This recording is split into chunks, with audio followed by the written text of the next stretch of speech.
فاتحہ۔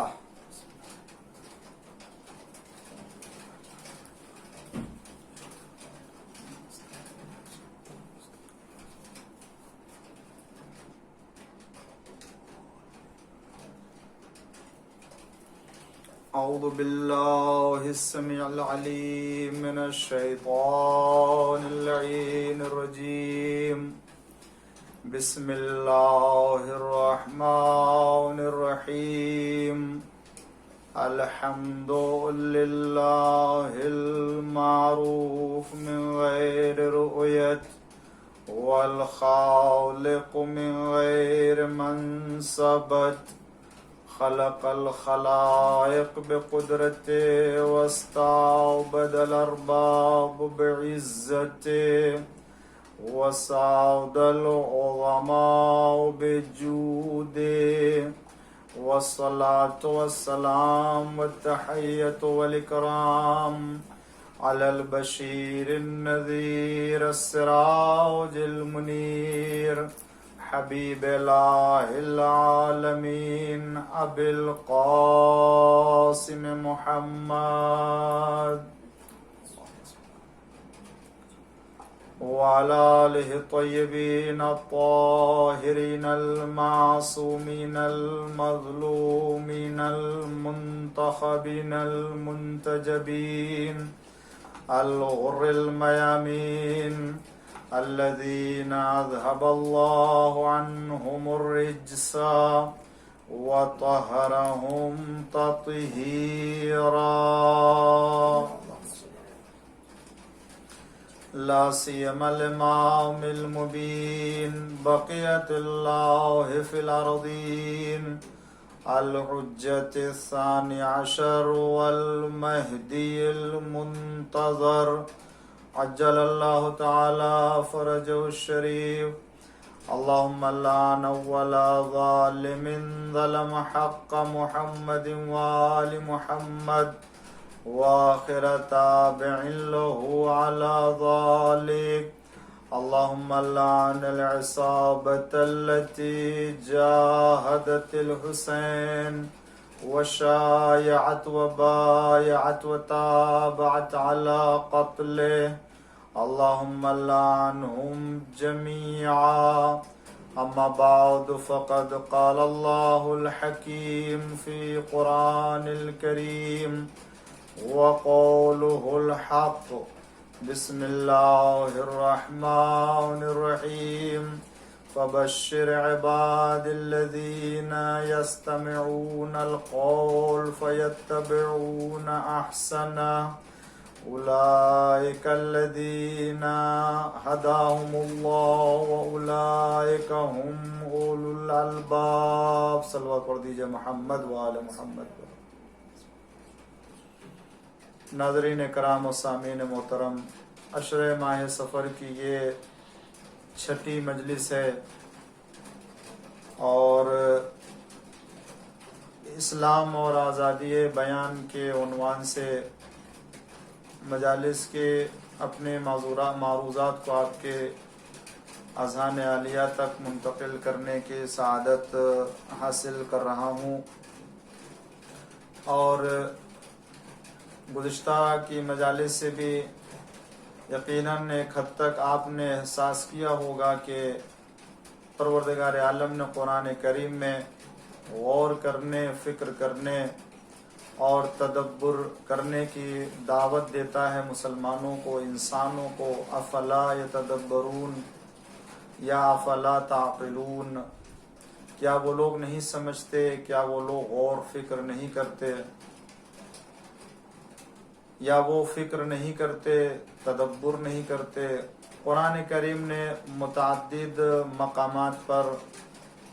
انسانوں کو، خاص طور سے اللہ کے اوپر جو ایمان رکھتے ہیں، انہیں غور کرنے اور فکر کرنے کی طرف دعوت دی ہے، اور غور و فکر اسی وقت ہوتا ہے اور فکر ہوتی ہے کہ جس وقت انسان کے سامنے چند افکار اور چند نظریات ہوں، وہ چاہے خدا کے بارے میں ہو یا کائنات کے سلسلے میں ہو یا وجود پروردگار کے سلسلے میں ہو، یا پھر آخرت کے اور قیامت کے سلسلے میں ہو، اور حق کے راہ میں ہو، باطل کے سلسلے میں ہو، تو ان تمام حق اور باطل کے سلسلے میں اگر دنیا کے پاس نظریات ہیں تو ان کے نظریات میں بھی غور کرنے کی دعوت دیتا ہے اسلام، اور دنیا کو اسلام کے نظریات اور اسلام کے افکار کے سلسلے میں بھی دعوت دیتا ہے کہ تم غور کرو، فکر کرو خدا کے بارے میں، اللہ کے بارے میں، رسول کے بارے میں، انبیاء کے بارے میں، آیا کسی نبی کا خدا کی طرف سے ہونا ضروری ہے یا نہیں، اور اسی طریقے سے نبی جب نہیں ہے تو آیا کسی ایسے ذمہ دار کا ہونا ضروری ہے یا نہیں کہ جو نبی کی طرح ہی سے امت کی رہبری کر سکے، امت کی قیادت کر سکے، ان کی ضرورت کو پوری کر سکے، اور جب یہ طے ہو جائے گا تو پھر ان کے حکم کے سامنے ہمیں سر تسلیم خم کر دینا ہے۔ تو میں نے آپ کے سامنے عرض کیا کہ کتنے ایسے مقامات ہیں جہاں اسلام نے خود قرآن کریم میں اس بات کی دعوت دی ہے کہ تم آزادی سے اپنے نظریات اور بغیر کسی قید و شرط کے تم خدا کے شاہکار اور خدا کی نشانیوں کو غور کرو، تب تو تمہیں راستہ ملے گا، تبھی تمہیں جو ہے وہ صراط مستقیم نظر آئے گی اور حق اور باطل کے درمیان میں فرق معلوم ہوگا۔ لیکن اگر تم حق اور باطل دونوں کو نہیں سامنے رکھو گے پھر کیسے معلوم ہوگا؟ یا یہ کہ پھر اللہ کی طرف سے کوئی ایسی وحی، ایسا الہام ہو، اور وہ الہام بھی عقل ہی کی بنیاد پر، فطرت ہی کی بنیاد پر ہوتا ہے۔ تو اگر انسان کسی نظریے کے سامنے اور فکر کے سامنے آتا ہے تو اس کے بارے میں فکر کرنے کا مجاز ہوتا ہے، اور وہ اجازت رکھتا ہے اسلام کی طرف سے۔ میں نے آپ کے سامنے تاریخ کے بہت سے گوشے پیش کیے، اور ابھی بہت سے ایسے مرحلے باقی ہیں جن کی طرف آزادی بیان اور آزادی فکر اور اس میں سے بہترین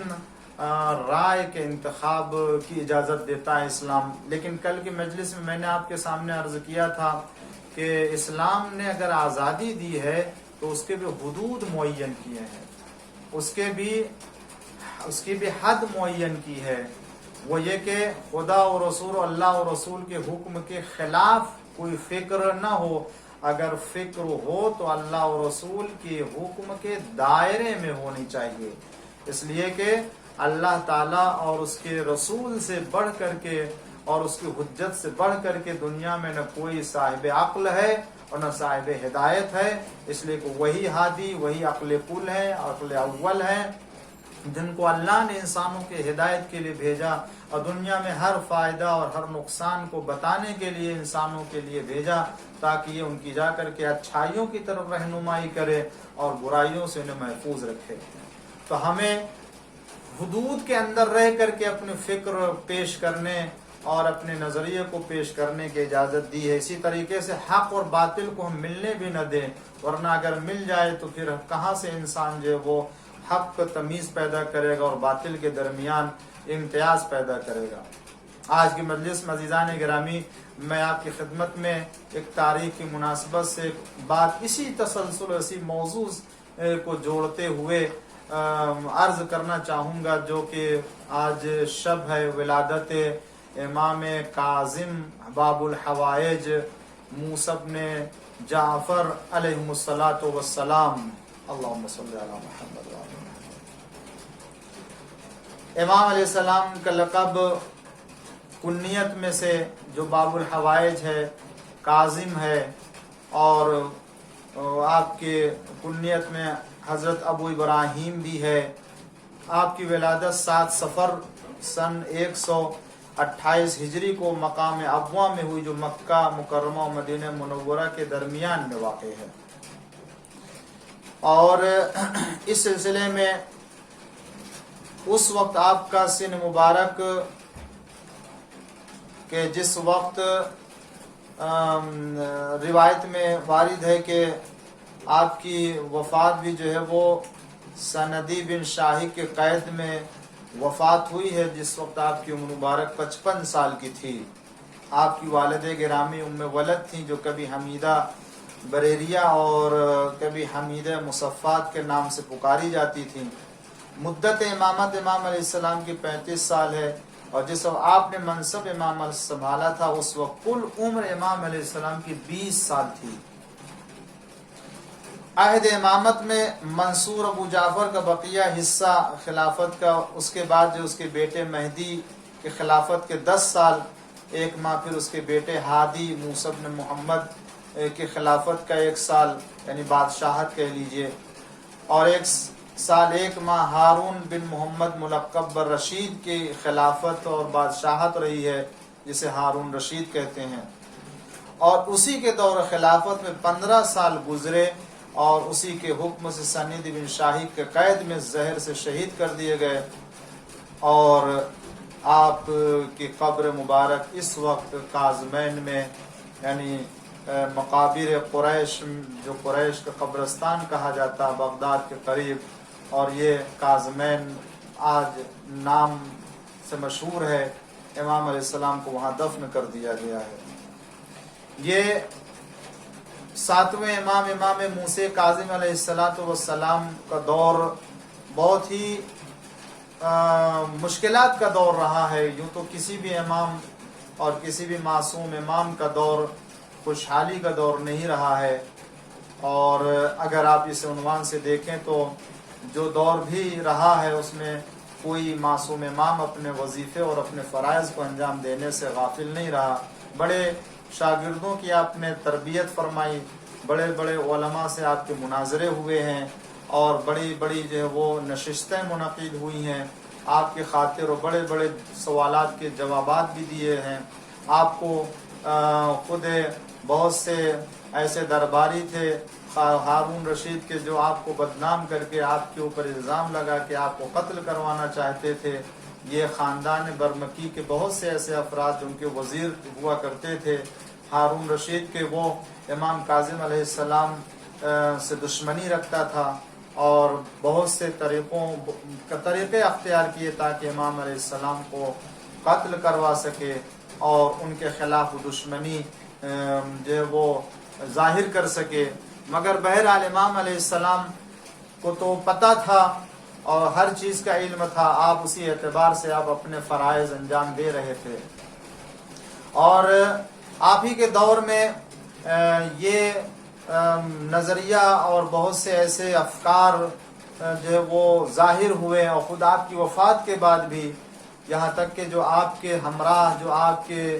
چاہنے والوں میں سے تھے، کچھ ایسے افراد تھے کہ جو آپ کے وفات کے بعد منحرف ہو گئے، اور انہوں نے خود ایک نیا مذہب اور نیا مسلک ایجاد کر لیا، صرف اس بنا پر تاکہ جو وہ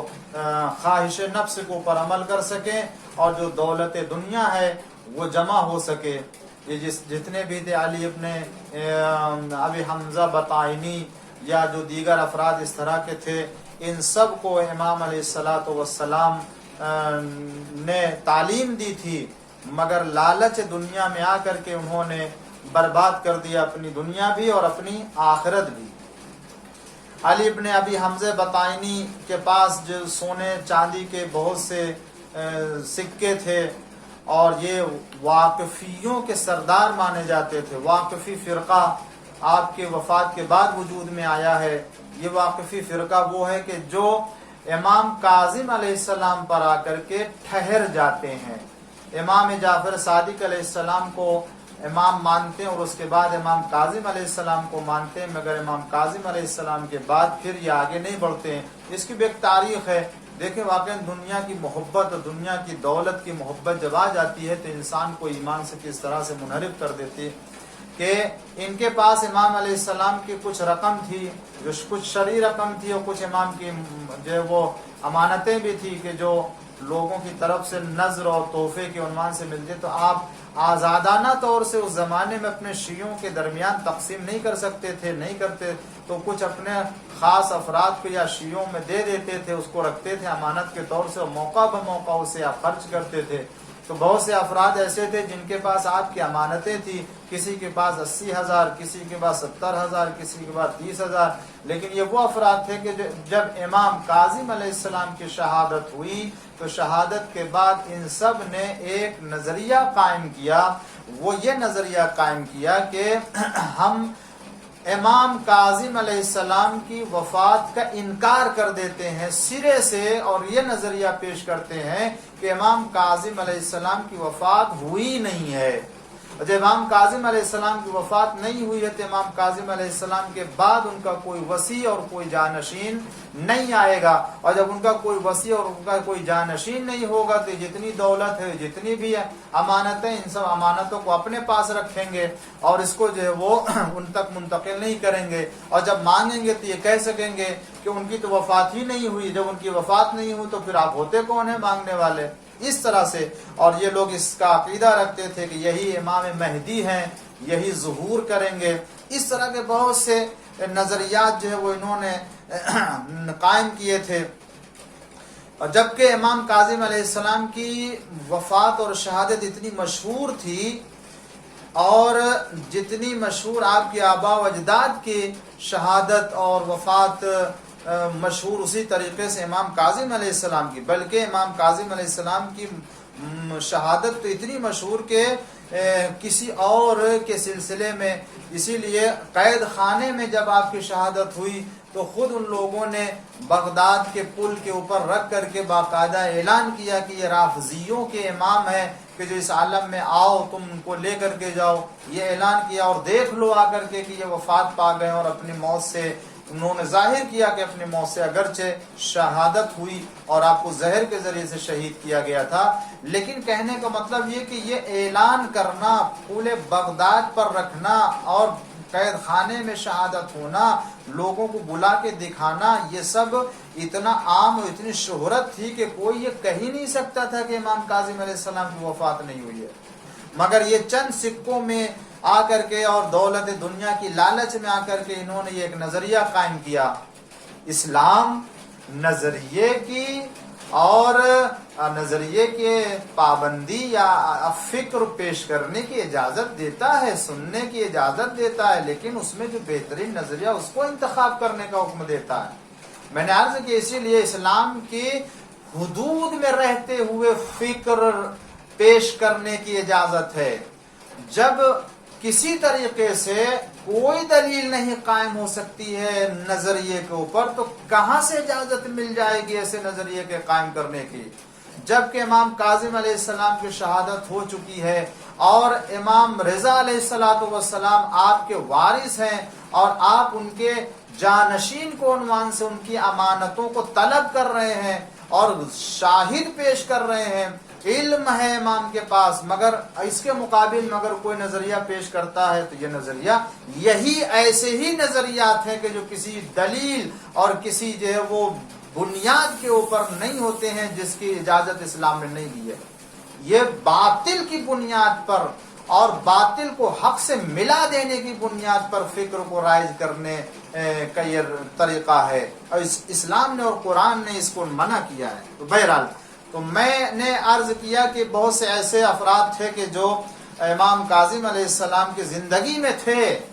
مگر ان لوگوں نے امام علیہ السلام کی وفات کا انکار کر کے اسے اپنے پاس رکھنے کی غرض سے یہ فکر اور یہ نظریہ رائج کیا۔ یہاں تک کہ ایک چاہنے والا تھا جس کو معلوم تھا کہ امام علیہ السلام کی وفات ہو چکی ہے، اس نے اعلان کرنا شروع کیا، لوگوں کو آگاہ کرنا شروع کیا، مگر جب یہ علی ابن ابی حمزہ بطائنی اور اسی طرح سے جو سردار کہے جاتے تھے مذہب واقفیہ کے، ان کو پتہ چلا کہ وہ امام کاظم علیہ السلام کی وفات کے اوپر، شہادت کے اوپر دلیل دے کر کے لوگوں کو آگاہ کر رہے ہیں، بتا رہے ہیں کہ امام کی وفات ہو گئی ہے، تو اس طرح سے پھر ان کا مسلک بنایا ہوا، پھر ان کی فکر آگے نہیں بڑھے گی، اور جو مقصد رکھتے تھے دنیا بنانا وہ پورا نہیں ہوگا، اس لیے انہوں نے اس کے پاس پیغام بھیجا کہ تم کیا کر رہے ہو، اگر تمہیں دولت دنیا کی ضرورت ہے تو ہم تمہیں دیں گے، لہٰذا 10,000 دینار ان کے پاس بھیجا ہے تاکہ تم آج سے یہ بیان نہ دینا کہ امام کاظم علیہ السلام وفات پا گئے ہیں یا ان کی شہادت ہو چکی ہے۔ اس طریقے سے لوگوں نے یہاں تک کہ امام رضا علیہ السلام نے جو مصر کا باشندہ تھا وہاں پہنچ کے امام نے خط بھیجا کہ جو میرے بابا اور میرے پدر بزرگوار کی امانت ہے، کنیزیں ہیں تمہارے پاس، ان کو واپس کرو، میں ان کا وارث ہوں۔ تو خط لکھا کہ امام کاظم علیہ السلام کی تو وفات ہی نہیں ہوئی ہے، جب وفات نہیں ہوئی تو ان کی امانت کو مانگنے کا دوسرے کا حق کہاں سے ہوا؟ اور اس کے بعد کہا کہ میں نے تو ان کو آزاد کر کے کنیزوں کو عقد کر لیا ہے، اور اگر آپ یہ کہتے ہیں کہ ان کی وفات ہو گئی ہے تو پھر اس دلیل کیا ہے کہ آپ ان کے وارث ہیں، اور میں وہ ساری امانتیں آپ کو واپس۔ امام علیہ السلام نے اپنے اصحاب سے فرمایا کہ دیکھو یہ لوگ ہیں کہ جن کی عاقبت دیکھ لینا ایسی ہوگی کہ جو دنیا سے زندیق اور کافر کی شکل میں اٹھائے جائیں گے، اور لوگوں نے یہی دیکھا بھی۔ یہ سب جتنے بھی افراد تھے واقفی مذہب کو اختیار کیا تھا اور دولت دنیا کی لالچ میں آ کر کے امام کاظم علیہ السلام کی وفات کا انکار کیا، تو نتیجے میں یہ ہوا کہ آخر میں ان لوگوں نے امام کاظم علیہ السلام کے بارے میں اقرار کیا کہ اگر کوئی کہتا ہے کہ وہ دنیا سے وفات پا گئے تو میں اس کا انکار کروں گا، اور میں جانتا ہوں کہ انکار کرنا کفر ہے، اس کے باوجود انہوں نے انکار کیا۔ تو خدا کا انکار کر کے، امام علیہ السلام کا انکار کر کے دنیا سے جو وہ گئے، تو ان کی عاقبت نہ دنیا بن سکی نہ آخرت بن سکی، اور نتیجے میں کیا ہوا؟ خسرت دنیا والآخرہ۔ تو اسلام اجازت دیتا ہے فکر پیش کرنے کی، مگر باطل کی بنیاد پر نہیں۔ اور یہ یاد رکھیں عزیزان گرامی، اگر تمام افکار و تمام نظریات کے درمیان کسی فکر کو اختیار کیا جا سکتا ہے تو وہ قرآن اور حدیث کی بنیاد پر جو ہو، جس میں خدا اور رسول کے حکم کی مخالفت نہ ہو۔ عزیزان گرامی، میں سلسلے میں امام موسی کاظم علیہ السلام کے بارے میں ایک ایسی زندگی کا گوشہ پیش کرنا چاہتا ہوں جہاں آپ کو یہ ملے گا کہ امام بھی جانتے ہیں کہ اسلام میں چونکہ خدا وند عالم نے صاحبان علم کو ایک مقام و مرتبہ دیا، اس کے علاوہ کسی کو کوئی مقام مرتبہ نہیں دیا۔ دنیا کا چاہے جو بھی انسان ہو، اللہ نے تقوی اور علم کی بنیاد پر اسے جو ہے وہ ایک برتری دی ہے، ورنہ کسی اور چیز کی بنا پر برتری نہیں دی ہے۔ لہذا آپ دیکھیں امام کاظم علیہ السلام نے اسی حوالے سے لوگوں کو آگاہ کیا کہ اسلام میں ہر ایک کا مرتبہ، ہر ایک کا جو ہے وہ درجہ مشخص ہے، معین ہے، کوئی کسی کے اوپر برتری نہیں رکھتا ہے کہ اگر آپ مسجد میں آ گئے، خانہ کعبہ میں آ گئے تو پھر آپ کے علاوہ کوئی ہے ہی نہیں۔ خاص طور سے خانہ کعبہ، مسجد میں سب برابر ہیں، اور یہاں پر کسی کو اوپر برتری حاصل نہیں ہے۔ جبکہ مزاج یہ تھا حکومتوں کا اور بادشاہوں کا اس زمانے میں کہ اگر وہ طواف کرنے جا رہے ہیں خانہ کعبہ کا یا مسجد میں تو ان کے آگے کوئی چلے، نہ ان کے ساتھ کوئی چلے، نہ ان کے برابر میں کوئی چلے، نہ ان کے ساتھ میں کوئی مسلح بچھائے۔ یہ مزاج تھا ان کا کہ برداشت نہیں کر سکتے، جبکہ اسلام اس طرح کے کسی بھی امتیاز کا قائل نہیں ہے۔ تم کو ہر ایک سے سوال کرنے، ہر ایک سے تم کو جو وہ ایک انداز سے پیش آنے کی اجازت دیتا ہے۔ تو امام کاظم علیہ السلام کے سلسلے میں پایا جاتا ہے، اور ہارون رشید کے سلسلے میں یہ بات ہے کہ ایک مرتبہ وہ خانہ کعبہ کا جو ہے وہ طواف کرنے کے لیے جا رہا تھا، اور طواف کرنے لگا تو تمام لوگوں کو حکم دیا کہ اس وقت کوئی طواف نہ کرے، اس لیے کہ بادشاہ اور مسلمانوں کا خلیفہ طواف کرنے کے لیے آیا ہے۔ اور ادھر جیسے ہی ہارون رشید نے جیسے ہی طواف شروع کیا، ویسے ہی ایک مرد عرب کو دیکھا کسی نے کہ وہ آ کر کے اسی کے ساتھ آگے آگے طواف کرنا شروع کر دیا۔ ہارون رشید کے جو سپاہی تھے انہوں نے جو اس کو پکڑنا چاہا کہ ایسا تو خلیفہ کے سامنے سے ہٹ جا، ان کے سامنے تو جو ہے وہ طواف کر رہا ہے۔ تو انہوں نے جواب دیا کہ میں کیوں ہٹوں، میں طواف کر رہا ہوں اور اللہ نے ہمیں یہاں طواف کرنے کی اجازت دی ہے اور تمام انسانوں کا حق محفوظ ہے، اس جگہ اللہ نے ہمیں حق دیا ہے، لہذا میں کیوں ہٹ جاؤں؟ کہا تمہیں نہیں معلوم کہ یہاں جو ہے وہ خلیفۃ المسلمین طواف کر رہے ہیں؟ کو قرآن کہتا ہے سواء العاکف فیہ والباد، سورہ حج میں ہے کہ وہاں جتنے بھی ہیں وہ سب کے سب جو برابر ہیں طواف کرنے والے. تو ہارون نے اپنے سپاہیوں سے کہا کہ اسے نہ روکو. تو ہارون جب پورا چکر لگا چکا تو مرد عرب اس کے آگے آگے چکر لگاتا رہا. اور جب ہارون رشید حجر اسود کو بوسہ دینے کے لیے آگے بڑھا تو وہ مرد عرب کو دیکھا گیا کہ ہارون رشید سے پہلے حجر اسود تک پہنچ گیا. اس نے جو وہ بوسہ دینا شروع کر دیا. آج ہارون رشید جب وہاں سے ہٹا مقام ابراہیم کے پاس آئے کہ وہاں جا کے 2 رکعت نماز پڑھے طواف کے بعد، تو دیکھا ہارون رشید کے آگے وہ مرد عرب کھڑا ہو گیا اور 2 رکعت نماز مقام ابراہیم پر جو ہے اس نے پڑھی.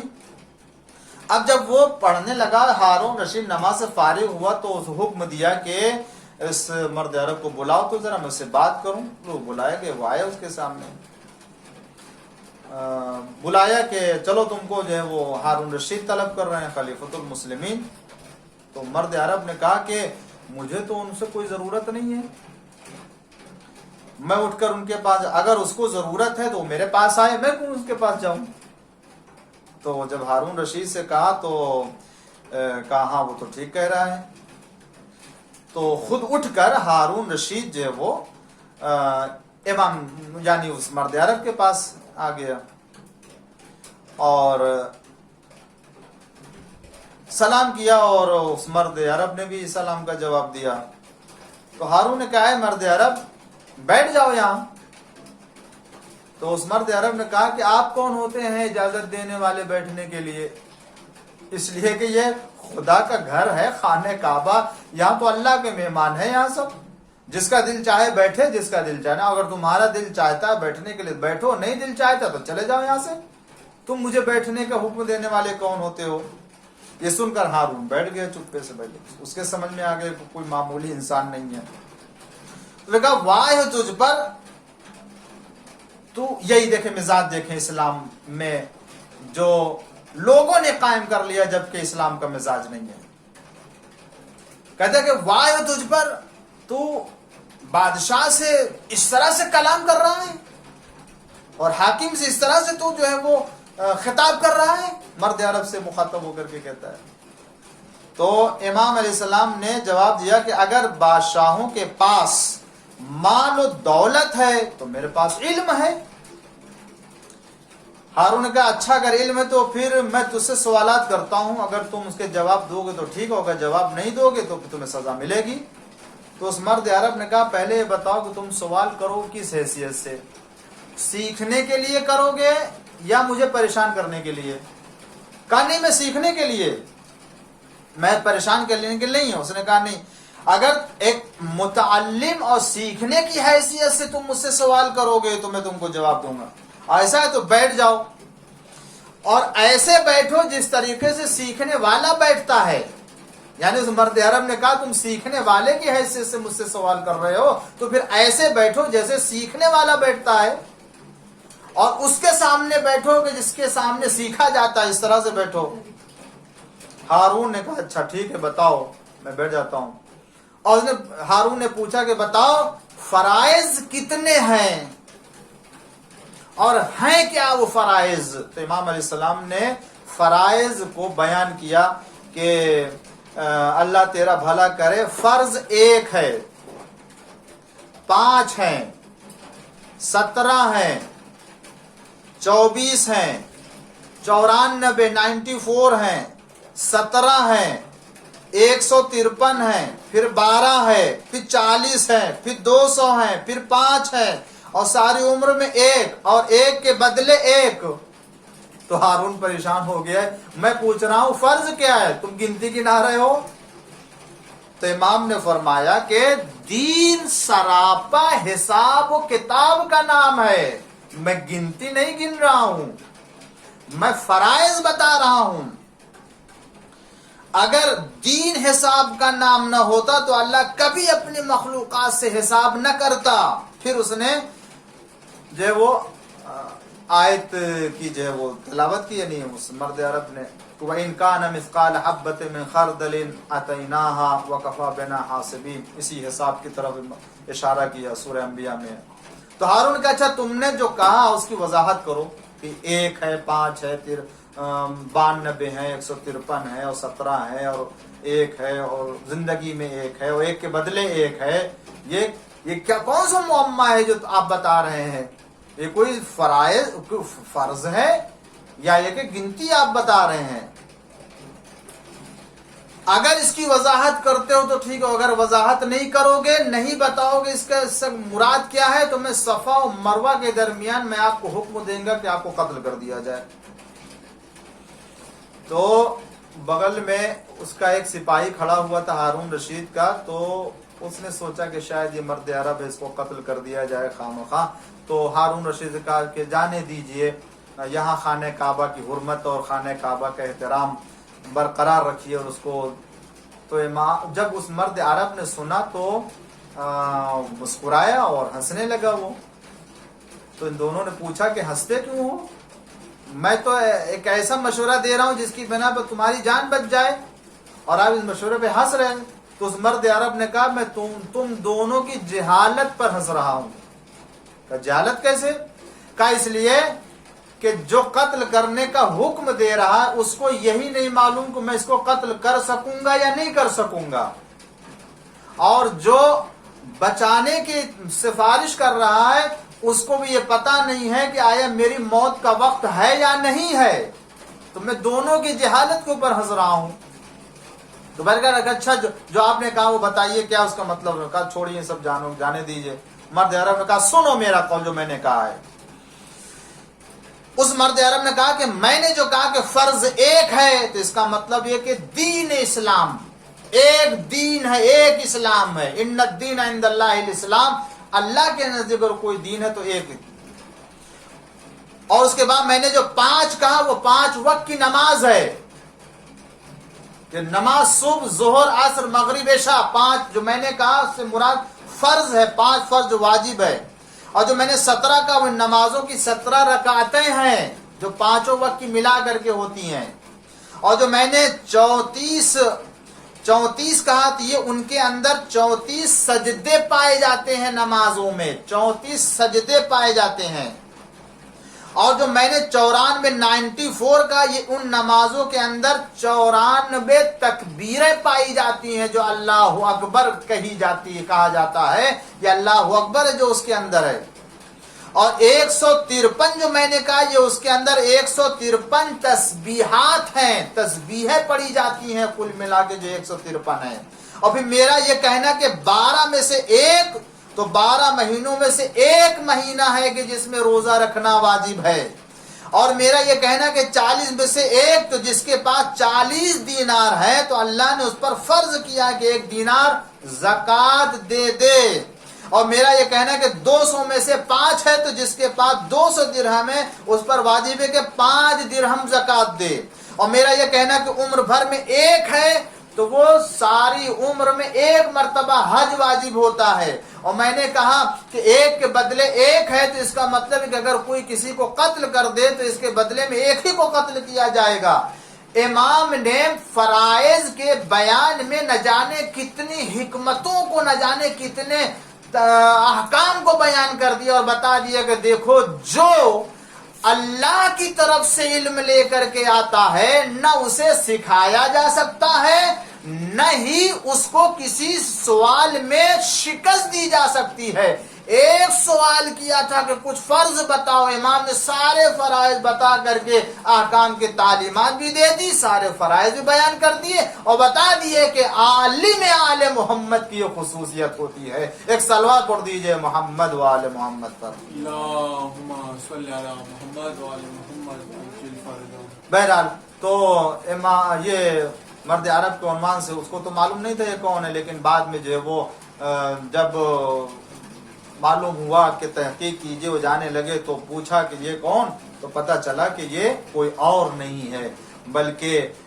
فرزند امام جعفر صادق، امام موسی کاظم باب الحوائج ہیں، کہ جو آ کر کے آپ نے اپنے عمل سے، کردار سے اور اپنی سیرت سے بتا دیا کہ دیکھو یہ خانہ خدا ہے، یہ خدا کا گھر ہے، اور اس گھر میں ہر شخص کو حق دیا گیا ہے وہ کہیں بھی رہ کے طواف کرے، کسی بھی جگہ، یعنی وہ طواف کے حدود کا خیال کرتے ہوئے طواف کرے، کوئی کسی کے آگے آ جا رہا ہے، کوئی کسی کے پیچھے، یہ دیکھا جائے گا کہ آیا یہ خدا کے نزدیک محترم ہے یا نہیں ہے۔ اور جو خدا کے نزدیک محترم ہوتا ہے یہ اعلان نہیں کیا جاتا ہے کہ آج کوئی طواف نہیں کرے گا، یا یہ کہ دیکھو خلیفۃ المسلمین طواف کرنے کے لیے خانہ خدا میں وارد ہوا لہذا تم سب کو چاہیے کہ راستہ دے دو، یہ نہیں ہے۔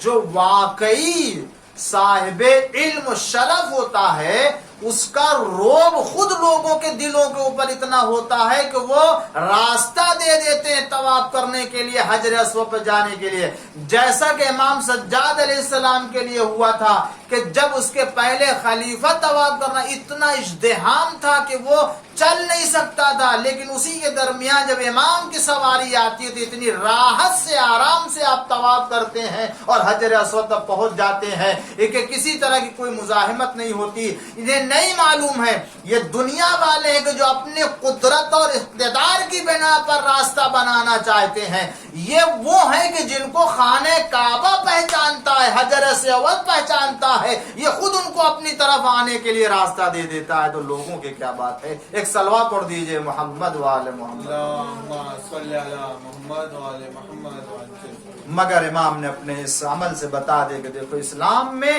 کسی کو کسی پر برتری حاصل نہیں ہے، اگر برتری ہے تو تقوی، علم، اسی لیے آپ نے علم ظاہر کر کے بتایا۔ عزیزان گرامی، تو میں نے آپ کی خدمت میں عرض کیا کہ جو اسلام کی فکر ہے وہ یہ کہ تم گفتگو کرو، باتیں سنو، اگر تم کو مطمئن اطمینان نہیں ہے کہ تم جس راستے کے اوپر، اس راستے کے اوپر جو ہے وہ ساری جو ہے وہ اطمینان کے اسباب پائے جاتے ہیں یا نہیں پائے جاتے ہیں، تو تم دوسروں کے افکار اور دوسروں کے نظریات کی طرف توجہ کرو، اس میں سے دیکھو جو احسن ہے اس کا انتخاب کرو۔ کہ خداوند عالم فرماتا ہے، کیا فرماتا ہے کہ اے میرے پیغمبر ایسے لوگوں کو بشارت دے دیجئے کہ جو باتوں کو سنتے ہیں اور جو بات میں سب سے اچھی گفتگو ہوتی ہے، جو اچھی فکر ہوتی ہے، اس کا انتخاب کر لیتے ہیں، اور یہی صاحبان عقل بھی ہیں، یہی صاحبان ہدایت بھی ہیں۔ تو قرآن کی نگاہ میں اچھی فکر اور حق والی فکر کے انتخاب کرنے والے کو صاحب ہدایت کہا گیا ہے اور صاحب عقل کہا گیا ہے۔ اسی لیے جن لوگوں نے اپنے کو اہل بیت کے دامن سے منسلک کر لیا اور جو در اہل بیت کے شیدائی بن گئے، اور جنہوں نے اپنے عقائد کو اہل بیت علیہ السلام کے عقائد سے ملا دیا اور اپنے عقائد وہی رکھے جو اہل بیت علیہ السلام نے بتایا، یہ لوگ صاحب ہدایت اور صاحب عقل ہیں۔ انہی کو قرآن نے صاحب عقل کہا، اس لیے کہ جب ان سے بڑھ کے نہ کوئی دنیا میں صاحب عقل ہے، نہ صاحب ہدایت ہے، تو نہ صاحب شرف ہے، تو جب کوئی دنیا میں صاحب ہدایت اور صاحب عقل نہیں ہے تو پھر کسی اور کی فکر اور کسی اور کی رائے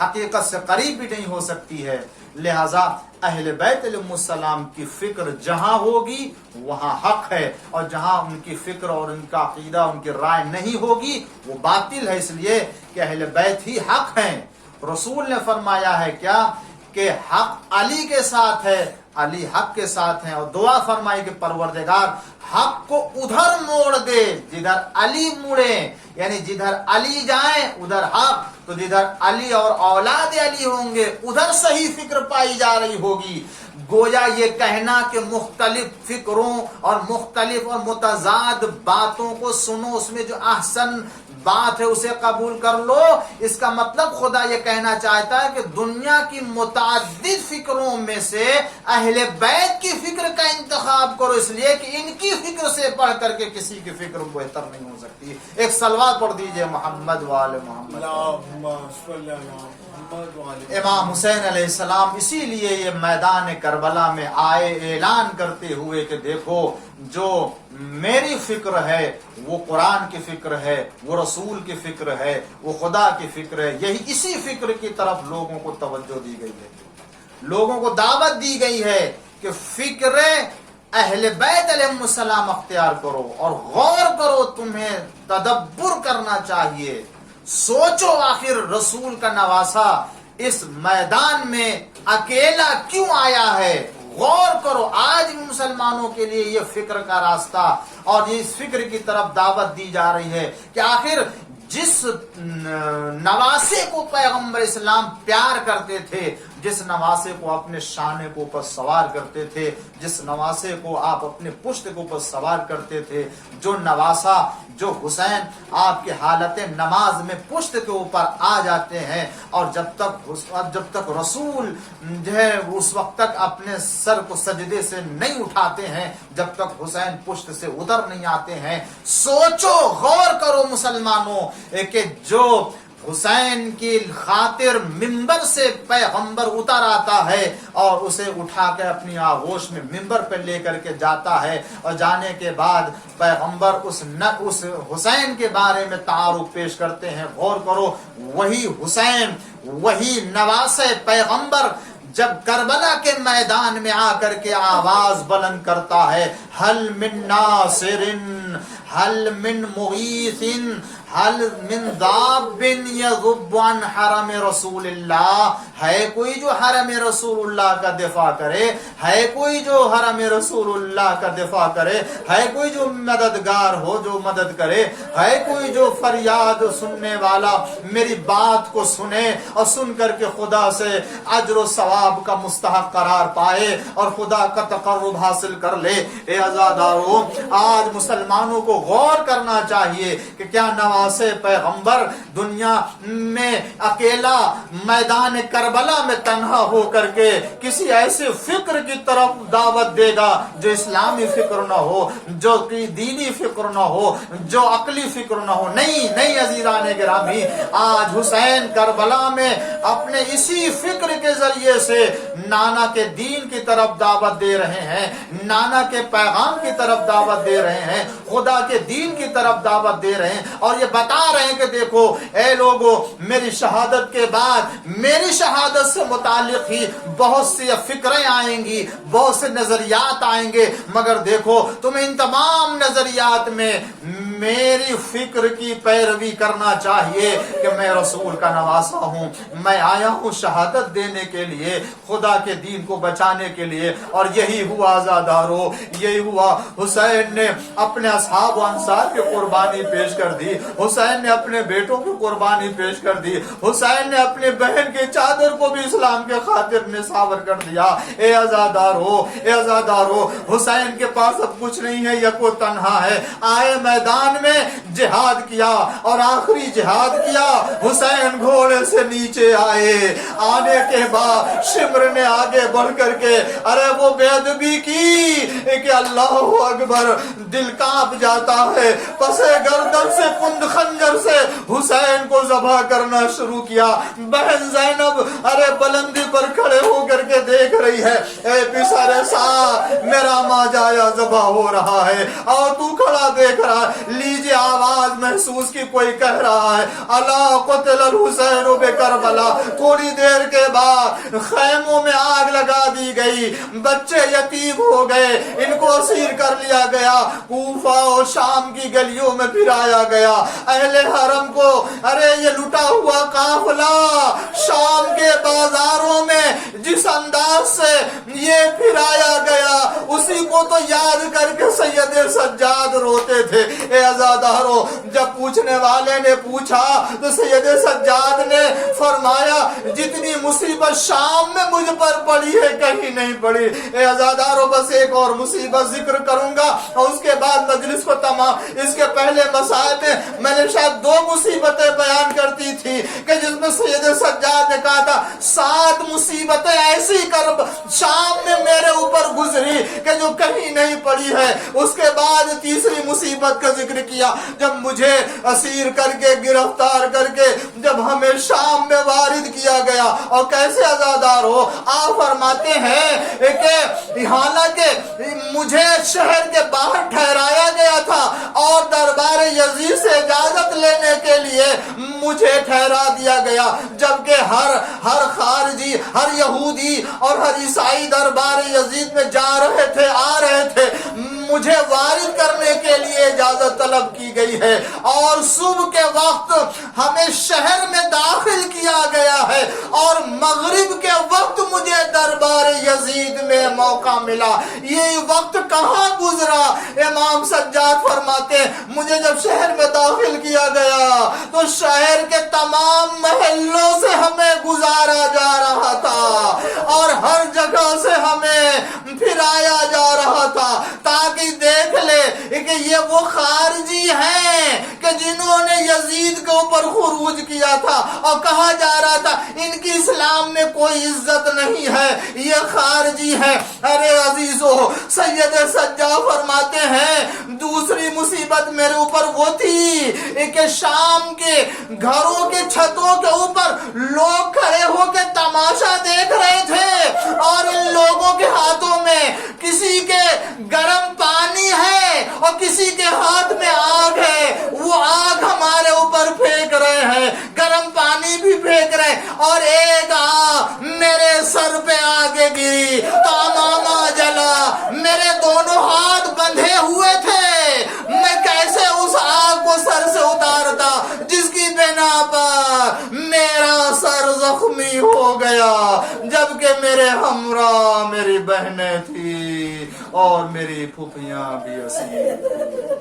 وَسَيَعْلَمُونَ الَّذِينَ أَيَّ مُنقَلَبٍ يَنقَلِبُونَ رضا بقضائه وتسلیما لامره۔ پروردگارا بحق زہرا و ابیہا و بعل و بنیہا و سر المستودع فیہ معبود، امام زمانہ کے ظہور میں تعجیل فرما، ہم سب کو ان کے چاہنے والوں میں شمار فرما، پالنے والے اس مجلس ہمارے نام اعمال میں قرار فرما۔ اے معبود، ہماری نسلوں میں عزائے حسین کو قائم فرما، حاضرین مجلس، ناظرین مجلس اور بانی مجلس کے تمام خواہشات کو پوری فرما۔ اے پروردگار، ہم سب کے چھوٹے بڑے گناہوں کو معاف فرما۔ اے اللہ، ہم سب کے امام کو پروردگار ہم سے راضی فرما،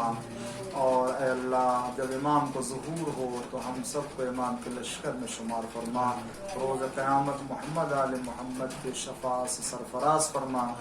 اور پروردگار روز یہ شب ولادت امام کاظم علیہ السلام، پروردگار باب الحوائج کا واسطہ ہے، پروردگار تیری بارگاہ میں دنیا میں جو وبا بلا پھیلی ہوئی ہے، یہ بیماری اور یہ وائرس پھیلا ہوا ہے، پروردگار اس بیماری کو جلد از جلد خاتمہ فرما اور اسے دور فرما، ہم سب کو شفا اور ہم سب کو صحت عطا فرما۔ بہت سے لوگوں نے التماس کیا ہے، بیمار ہیں، اس بیماری سے متاثر ہیں، اے اللہ ان سب کو محمد آل محمد کے صدقے میں جلد از جلد شفا اور صحت عطا فرما، بحق محمد والہ الطاہرین۔